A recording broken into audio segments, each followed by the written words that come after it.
Hello everyone, how are you all? Welcome back to my channel. Today I'm here to tell about Alexander Pope, their special work and the life, about Alexander Pope life and the work. As usual, I make notes and I will study from there just because I don't forget anything and I don't make mistakes. So let's start. Alexander Pope.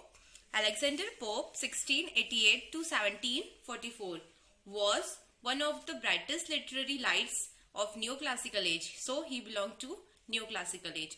An almost entirely self-educated man. He was self-educated man. He was born in London and then was brought up Benfield. Born in London and brought up Benfield when his father got retired. Pope taught himself many of the classical language such as Greek, Latin through translating the work of Homer, Horace and Ovid among other. Pope was also a good translator. After he studied these eminent figures of past, he became friend of some contemporary writers including William Wycherley, William Congreve, Samuel Garth, William Trumbull and William Walsh. One well-known friend was John Cryle, dedicate of Pope's The Rape of Locke. The John Cryle was dedicated to the Rape of Locke. He introduced the young man to playwright William Wycherley and William Walsh. He was John Cryle who introduced Pope to both of them. And helped Pope to revise his first major work. And he also helped the Pope to revise his first major work, the Pastoral. So the first major work of Pope was Pastoral. At the age of 12, Pope suffered with health problems such as Pott's disease. At the age of 12, he was suffering from a health problem, Pott disease. What happened in this? It is like a tuberculosis and the hunchback. Back is always fold like a old man, and because of he also cannot grow more. The height was only 4 feet 6 inch. In May 1709, Alexander Pope Pastoral was published in sixth part of Tennyson's Poetical Miscellanies. So friend, this is very important to remember.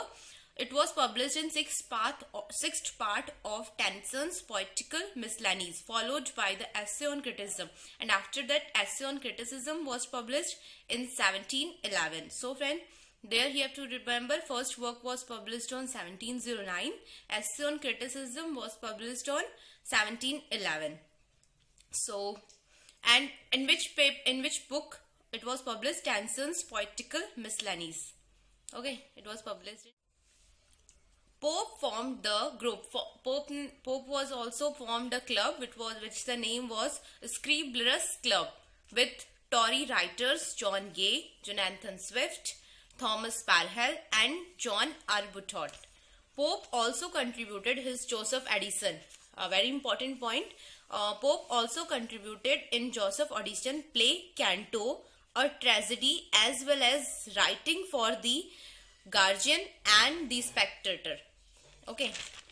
He published his major work, An Essay in Criticism, on 15 May 1711, which was written in heroic couplet. So, 15 May, Essay on Criticism was published in 15 May 1711, written in heroic couplet.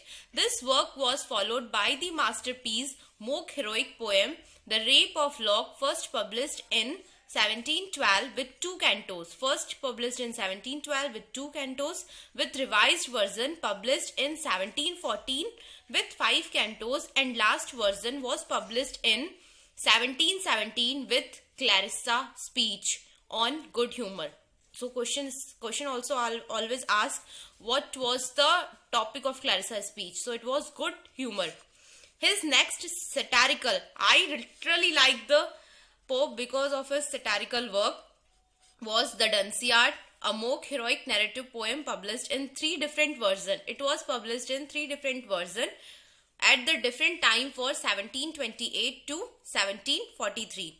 Pope further moved to the philosophical writing. After writing the satirical work, he moved to the philosophical writing. Published his poem, The Essay on Man, written in heroic couplet, and also the good vindicate the way of good man, published between 1332 and 1734. So, and also one of the Voltaire criticized the poem's theme, whether is it right in his Candide all in the poem Candide. He also criticized the theme of Pope. This poem consists of famous quotation of Alexander Pope. Voltaire ने लिखी थी, उसमें pope का famous quotation था, known then thyself, presume not God to scan, the proper study of mankind is man. Alexander Pope wrote a famous poem, An Epistle to Dr. Arbuthnot, as he was also a contemporary writer of Pope, and he also write a famous poem, An Epistle to Dr. Arbuthnot, in which portrait of Lady Harvey as Sporus. So Alexander Pope written a epistle to Dr. Arbuthnot, in which portrait of Lady Harvey is Sporus and Addison as Atticus. Addison is represented as Atticus. Next point, as a translator, Pope translated Iliad. Pope has translated Iliad on 1715 to 1720. It was acclaimed by Samuel Johnson. On translating Pope Iliad, Samuel Johnson said that a performance which no age or nation could hope to equal. So the line is, a performance which no age or nation could hope to equal. It is said by Samuel Johnson to Pope on the translating of Iliad. Pope also translated Homer's Odyssey, appeared in 1712. He also published his work on Shakespeare. The work of Shakespeare 1723 to 1725 in six volume. How much volume? In 6 volume it is published. That the work of Shakespeare 1723 to 1725 in 6 volume. Pope died in his villa, surrounded by his friend on 13 May 1744. So sad. About 11 o'clock at night. His famous ode, Ode to Solitude, is one of the well-known ode in literature, written when he was 12 years. So famous ode is written in literature when he was 12 years, Ode to Solitude. It is also well known in literature, and he was died on his villa on 13 May 1744 about 11 o'clock at night. So whatever I would like to tell once again, the thing which I told you. After that I will be explaining this. I will be going to the important work of Pope with the day of publications. Okay, day or time of publications. Pope translated Homer, which is very important, Homer's Odyssey in 1726, and Pope also published work on Shakespeare in 6 volume from 1723 to 1725. And who said how in portrait what was the Lady Harvey is represented? It was represented by as Sporus, and Addison is represented as Atticus. And another important point of the where which we have to revise all this point. Pope died on 13 May. Ode to Solitude was the very youngest work of Pope, which was written in 12 years. So now it's time to tell important work of Pope. From I will tell chronology, in starting to end how much work they have written, which are important, and I will also tell the date and time of their publication. Let's start important work of Popes in chronology order one by one. The first very important, which is said that is it written in 12 years, it is Ode to Solitude, and the very mature work is Pastoral in 1709, and after that Essay on Criticism 1711, and then Missah. It is Missah book is translated from the Isha, translated later into by Samuel Johnson, translated in Latin in 1712. And after that the Rape of Locke in 1712. The first publication was in 1712 with 2 cantos, and then